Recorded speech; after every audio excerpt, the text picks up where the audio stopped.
Rich Rising. Hey guys, how are you? How have you been? How's your mental? Hmm.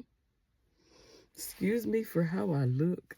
Uh, I woke up and took my son to daycare, and I was headed home, and then I drove out to my favorite place to come for like peace and quiet. It's hot all of a sudden, but come for peace and quiet because it's Mercury retrograde, and like, I'm one of those people. I enjoy Mercury retrogrades because I have a pain addiction apparently, and I'm cool with that. But honestly, I'm just so, my heart is so full because I love me so much, and it's like every day I fall more in love with myself. It's like new things that are like coming to remembrance that it's just like, do you forgot all about that? I did. And I'm still standing tall. But it's just like, I need to stop participating in those we listen and we don't judge comments, because it's like when I share stuff, they be like, oh, that's sad. I'm like, yeah, but I'm not sad. So don't project your sadness onto me because I'm not sad. Like, I was once sad, but I went behind closed doors and I cried my fucking ass off. Excuse my language. But I cried my butt off. And like, I went through a lot of like sleepless nights about a lot of situations. But guess what? I'm still here. And I'm standing tall, and I ain't even like hit my peak yet.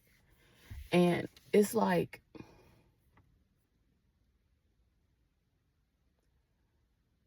I don't know. I don't know if it's because I turned 30 or what, but like, every single thing that I have been through ever in my life, all the good stuff, all the bad stuff, all the ugly stuff, and all the fugly stuff, it's like every time I reflect back on stuff, I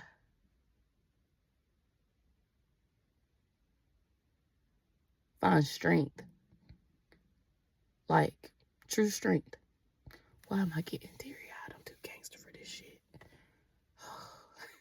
But I find strength because it's like, as someone who, like, before I even reached like adulthood, was experienced like a lot of painful stuff, and I had to learn how to like navigate through that. And to see, oh my god, what in the world, D? Be for real. Ew. And to see just my growth mentally, physically, and emotionally from that, it's like, I'm so grateful. Like, I am so grateful, because a lot of stuff that would have took, a lot of stuff that would have like put someone in the grave, in a prison, mental hospital, or they would have been strung out on drugs, I'm still here. Oh my god, why am I crying? Oh, thank you, God. But it's just like, and I'm just now starting to tell my story. That's the thing. Like, I'm one of those people to where I know so much about other people, but I realize that I'm a stranger to other people, just because it's not that I keep a wall up, but it's like nobody really too much ask about me, and I'm cool with that. Like, I learned at an early age that I was kind of going to be the person that was like shunned, looked over, because people already think that, oh, you think you're high and mighty, oh, you think you're this and you think you that. And I really wasn't at the time. Like, I would wake up every day and be like, oh, I'm a piece of shit. And the whole time I've been gold, baby. I'm a diamond. Because it's like, I think it's so much, God, thank you. But it's like, I'm actually out here to the river. If you know, you know. If you know me, you know. But I'm out to the river. Like, Spirit just called me out here to the river. And every time I come out to the river, the river is where I come to release. Is where I come to heal. Is where I come to just like ground and be one with nature. And it's like, my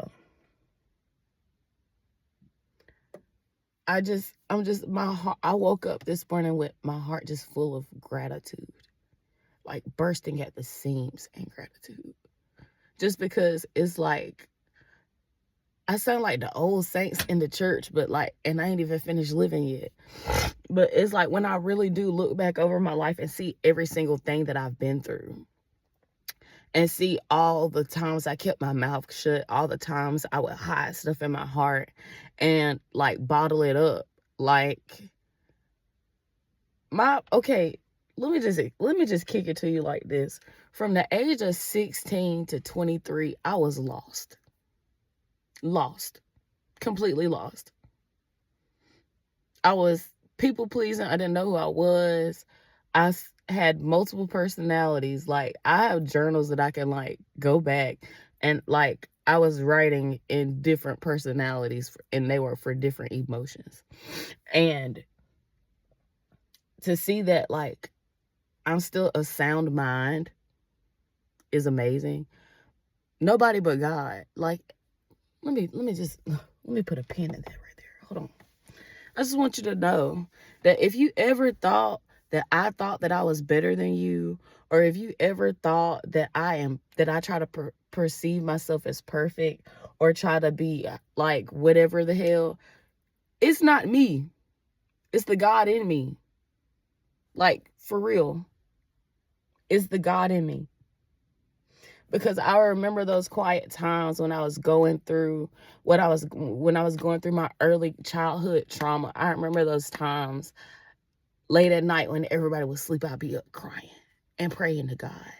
Because I'm like, God, I know this is not what you wanted. I know this is not how it's supposed to be.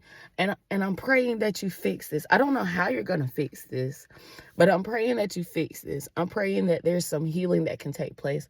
I'm praying that you can restore. And I was like 4, 5, 6 years old. And at 30, those same prayers that I prayed, because a lot of those prayers I prayed for my family, those same prayers that I prayed, I'm living it. Like, me and my mom, if you've read my ebook, me and my mom, well, like, I have a poem in there that says, Mom, do you love me? And it's a reflection of my childhood emotions toward my mom. And it's like, my mom was a teen parent, like, single mom. And it's like, I was the oldest and I was a girl. So there was a lot of tension. Like, I dead ass would say that I hated my mom and meant that shit. Like, there were diaries to where, like, out of emotion, and because of the frustration that I had with her and how we didn't see the eye to eye, that I would write about, like, wanting to kill her. And me and my mom, just this past Thanksgiving, we started this thing where we're creating new memories with my daughter, and we went to go see Moana 2, which, by the way, go see that movie. Go see Moana 2. If you thought Moana 1 was good, go see 2.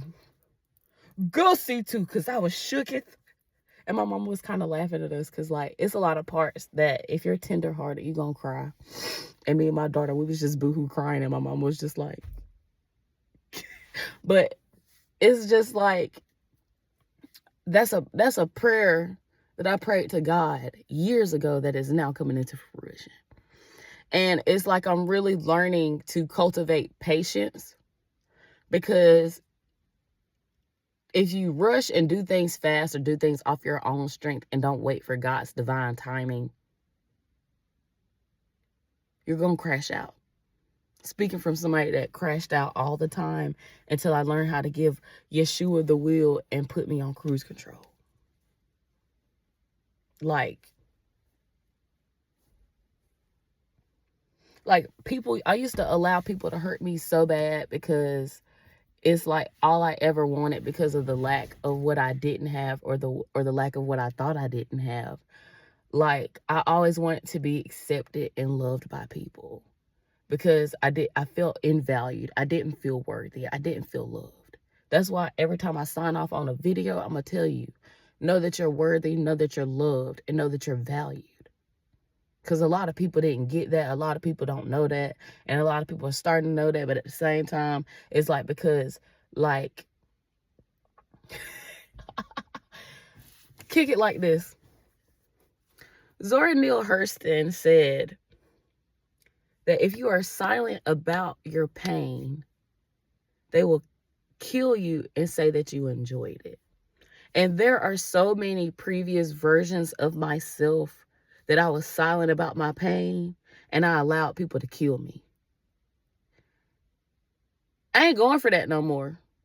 Like, I'm not going to be silent no more, because at the end of the day, I realized that a lot of stuff that I went through, that I'm not the only person that went through it.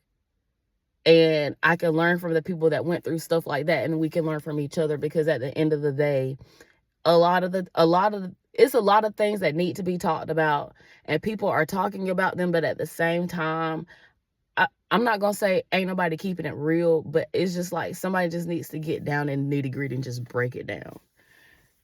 And I guess I'm the man for the job. But like, as someone who, like, a lot of my spiritual attacks at an early age came through sex and just like emotional and physical abuse. Because if you see me, I'm a brick house, okay? Like, the Commodores wrote that song about me, okay? When they said she's a brick, that was talking about me, okay? Like, 10 in the face, slim in the waist a little bit, like, hair, face, ass, titties, like, for real. Like, and a heart of gold. But it's like, at an early age, like, I had to learn, I experienced sexual trauma, because I had to realize that one of the biggest demons, or the biggest entities that affect, like, my bloodline is sexual and lustful desires, or immorality, or whatever. Like, I had to realize that that's what I had to fight. And it's like, I started going through a lot of different stuff, because, okay, I grew up without a dad. So boom, I got daddy issues. And with me learning, and I had mommy issues. And then with me growing up, and like, once I hit 18, it's like, I went to college and started to like experience life. As someone who had already experienced sexual trauma, the sexual trauma that I experienced in like college that I never spoke about, that now some of the people that are friends with me are looking at me like, D, why you didn't tell us? I'm like, was it finna cop out? Like, that's like, why? So you can judge me and be sad every time you see me because of something that you remember that happened to me? Fuck that. I'd rather go out as a hoe. Did I really just say that? I did. But it's like, I experienced a lot of stuff, and like, in my mind, I'm like, oh shit, I done been through this as a kid. So like, fuck it. I'm just gonna like throw that shit out the window and keep it trucking. And, you know, I'll deal with those emotions later. And I was very hypersexual in college. Super hypersexual. I thank God I did not get AIDS. No, seriously though, I was hypersexual, did not care, because I did not value myself, or I started placing my value in my pussy. Oh, I'm not supposed to say that. In my vagina. I started placing a lot of value in like my physical looks, because that's when I started to kind of feel like, oh, I'm actually pretty, or I'm kind of beautiful. Because I'd never thought those thoughts, like, oh, excuse me, thank you, spirit. But I never thought those things about myself. I was really good at wearing a mask. But if you would talk to me, you kind of like peep like, D, what the hell? Because I would crack jokes about myself or say things that it's just like, why would you say that? That was me. But it's just like a lot of the things that I went through, a lot of the sexual trauma, like I learned how to transmute that shit into power before I even start to sit down and deal with the pain and the true emotions of it. Because I would just block stuff out and keep going. But where I messed up at is that I would block out the trauma and go back to like the same places. Like I had Stockholm syndrome. And it's like really between the ages of 16 and 23, I was not talking to God. Matter of fact, every day I was saying, fuck you, nigga. Like, I was angry with God. I hated him. It's like, fuck you. You ain't shit, because why the fuck you keep putting me through all this bullshit? I was so angry with God because of how people treated me, or because of the situations that I allowed myself to be in with people. And glory be to God, I'm still alive and kicking. And I realized that, one, I'm not here to be liked. Matter of fact, if you hate me, at least I know it's genuine. No, but seriously, like, if you hate me, I know it's genuine. Because growing up, I knew that I was hated. Why was I hated? I was like, I don't know, God, what did I do? I just want everybody to like me. And it's like, the more I want everybody to like me, they hate me. But I realized they hate me because they hate me. Because, I mean, like, one of my favorite songs to sing as a child, especially growing up in Christ, is This Little Light of Mine, I'm Gonna Let It Shine. This little light of mine, I'm gonna let it shine. This little light of mine, I'm gonna let it shine. This little light of mine, I'm gonna let it shine. Let it shine, let it shine, let it shine. And that's something that I wrote on my heart, because it's like I was going through a lot of shit, and I learned, and it's like between 16 and 23, I forgot how to let my little light shine. But guess what? That motherfucker was still shining. It was still shining. No matter how much I tried to snuff out my own light or put out my own light, it was still shining. Because that's the God within me. And if you think I'm being cocky or conceited, oh well. You don't know me. This is just how I show my confidence.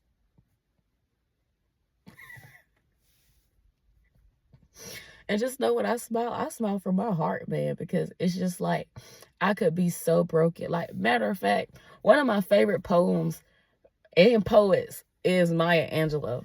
Because, like, from a very early age, I resonated with her and the things that she went through.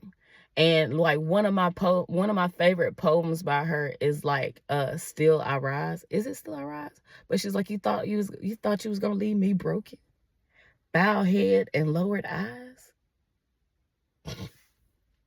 You thought you was gonna leave me broken, huh, Satan? Huh? But it's just like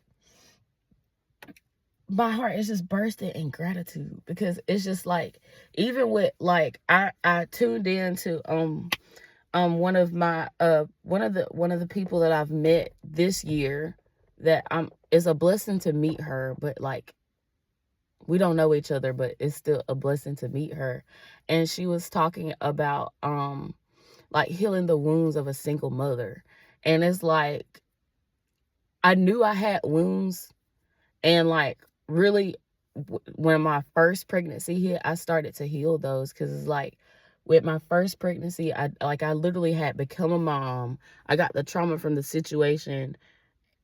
I have the trauma, or I'm not gonna say trauma, but I have all, whatever the fuck.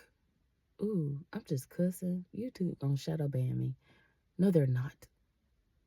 Anyway, it's like I what is the best way?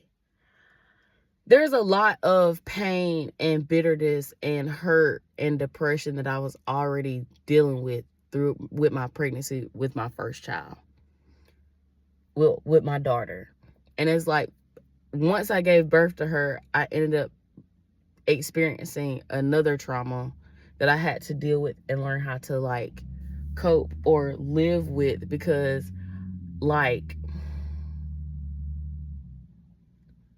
I just remember the first thing I said is like, I'm not gonna let this shit break me. Like, hell no. Like, there might be some cracks, but I'm not gonna let it break me. And I didn't.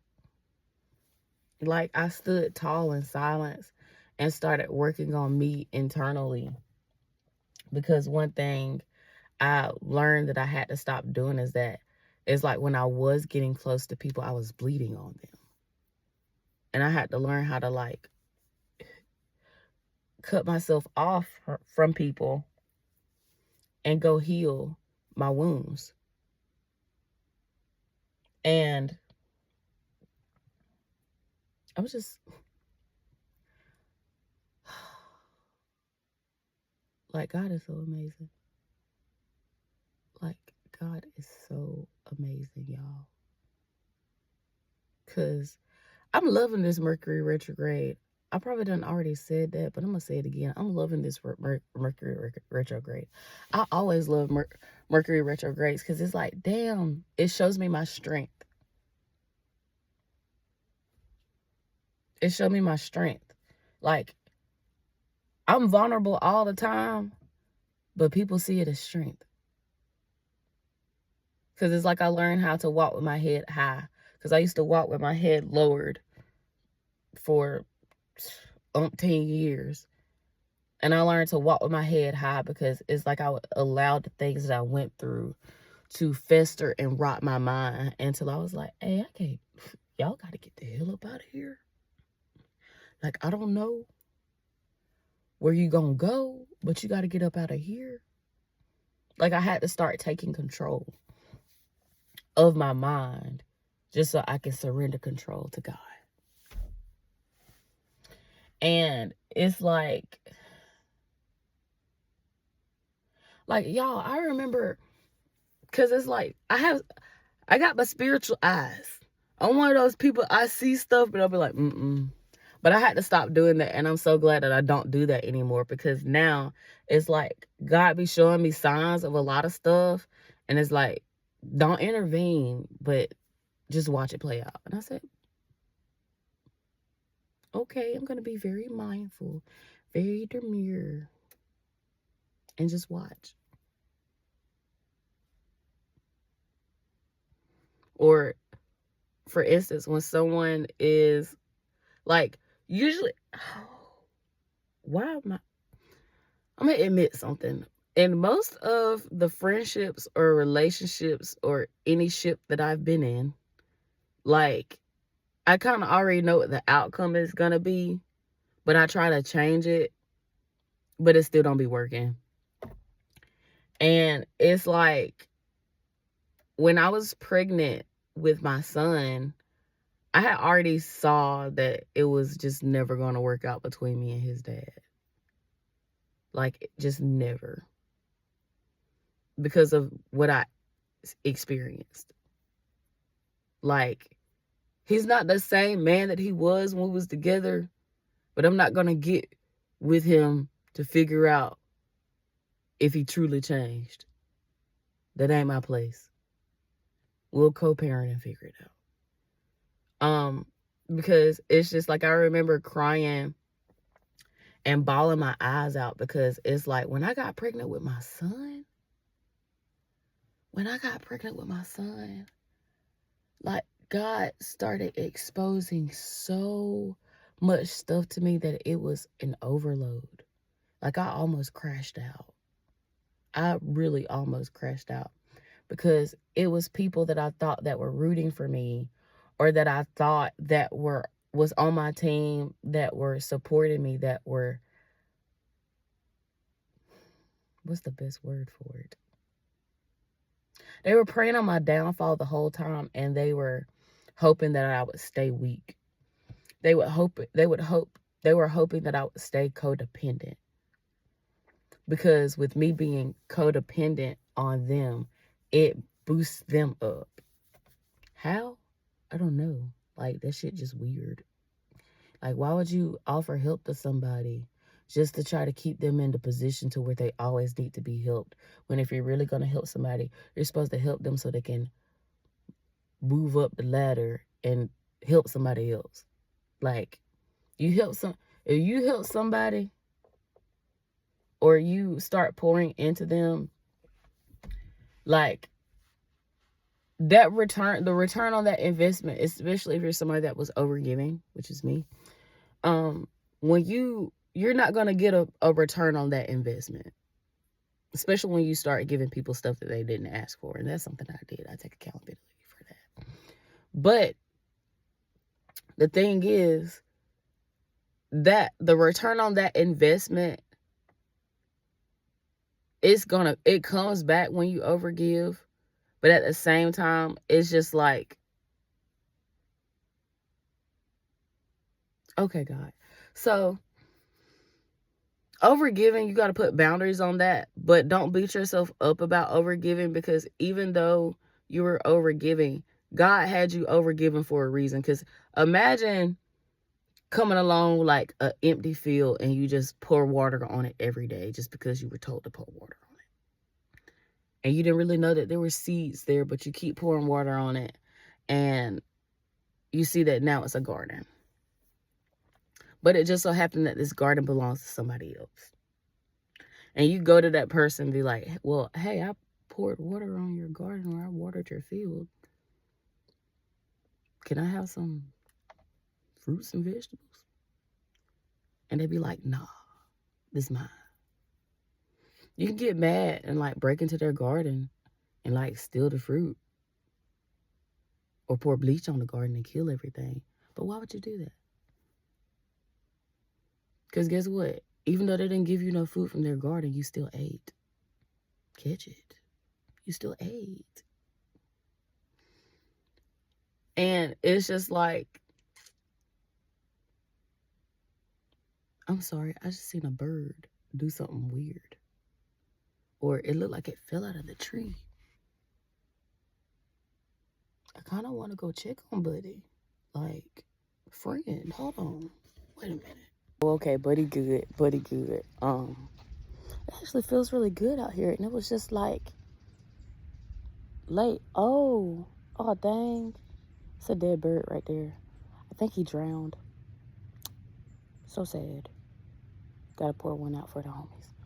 But yeah, like, understand that anything you done ever been through and you live to tell the story, that automatically makes you the victor.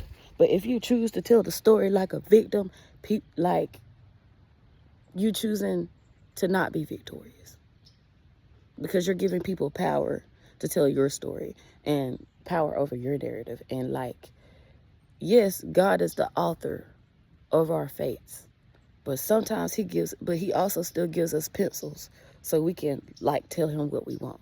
Like, I don't know how to make that.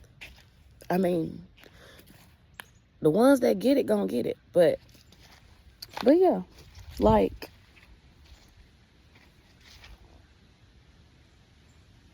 you survived, man. And now you're thriving, dude. Cause like one of my main things that like that spirit has like really been pushing and like getting on to me about is like, D, release it. Let it all go. You done healed from it. Let that shit go. Let it go. So by December 31st, 2024, I'm going to make so much room because I'm now on the receiving end of the blessings. I'm on the receiving end of what God has for me and what God promised to me as a child. I'm on the receiving end. Because I realized that even when I switched up on God, God never switched up on me, and God never switched up on what he said about me. He never switched up on what he called and purposed me to do. Like, when I look back on my early adulthood between 16 and 23, especially with the stuff that I went through, the things that I had experienced. Like, I was not talking to God and he still was covering me. Because it's just like, yes, I experienced this, I experienced that, and people want to be sad for me now, but like, fuck all that. Can you just celebrate with me? Because they thought it was going to kill me, but it didn't. Yay! Like, the fuck? Like, I don't understand why people, like, I mean, I take that back. But it's like we live in a world where everybody want to be sad together, but don't nobody want to celebrate together for real. And if somebody does celebrate with you, it's always some, like, weird, low-key hate and shit. And that shit just be weird, bruh. 30-30. But that just be weird. Like, stop being weird. Like, it's crazy. It's crazy to be more ready to cry with somebody than to celebrate with them and possibly just cry tears of joy. But anyway, that's it. That's all. Spirit telling me to chill out and go write some stuff down, because baby, 2025, I want y'all to look alive. 2025, I want y'all to know that you're more than a conqueror. 2025, I want y'all to walk with your head high. 2025, I want you to know that you're the boss. 2025, I want you to know that you're invincible, you're unbreakable, and you are that person. You are that girl, you that nigga, like, or if you non-binary or you shit, you just know you that nigga and that bitch, okay? Like, I'm releasing everything, and it's fun, because, like, baby, I love y'all. I really do. And I love y'all because the Most High loves y'all. Because because it's like I'm training myself to stop saying that I hate people or hate things and start just saying I hate the actions. Because, like, if you're a Bible reader or a Christian or whatever like, God, like, be breaking it down. Because one thing you got to realize, God is not a man. Like, I saw this video on Instagram, and I was like, girl, I'm so glad I needed that reminder, because it's something that I've always said. But God is not a man, and oftentimes, as us just being natural human beings, especially being beings that are programmed to, like, tap into the spiritual or the metaphysical realm, like, a lot of the times, we really do project human expectations on God, and God be like, I created you. Why you treating me like I'm a regular? Why you treating me like I'm one of them? And it's just like, you just gotta see that, like, for real. Like, I had this tattoo. Anyway, I'm going off on a tangent. Like, y'all, my heart's so full. I am so happy. If I was for sure that there wasn't no alligators right now, and if I could, like, swim just a tad bit and the water wasn't that cold, boy, I'll jump in this river. Because I can float on water. But, okay. I see why I had to get out the car. Anyway, it's time for me to, like, get my real alone time and ground out here. I'm not sure if I'll be able to post something else today or, like, record more for the week today, but I'm definitely going to write down and take down notes, because God is talking.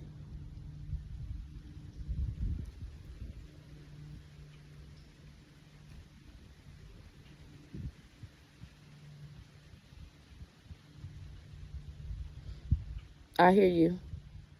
I hear you. Like the wind picking up. And it wasn't really blowing for real, but now it's just picking up.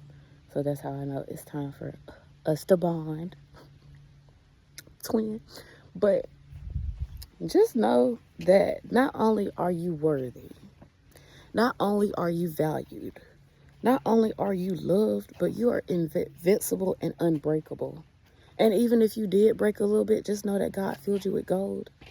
He filled those cracks with gold, which actually upped your value. If you wanna catch it. The price done went up, shawty. The price went up. Everything you went through and survived and are now thriving in, that make your price go up, baby. So you're priceless. So I love y'all. Have a wonderful day. Today is December 5th at a time. I don't wear my Apple Watch because I really wasn't planning on, I was planning on going home and laying in the bed. But that's what obedience gets you. So, whenever you watch this, I want your spirit to be blessed. And know that you are victorious. And you are so glorious. And let your little light shine. Don't let nobody stop your grind. Hey, you are victorious. And you're so glorious. Don't let nobody stop your shine. And stay on your grind. Hey. But peace, love. I am Pretty D, better known as D the Divine. And I am signing out. And remember, I love you. And the Most High loves you. So fuck everybody else.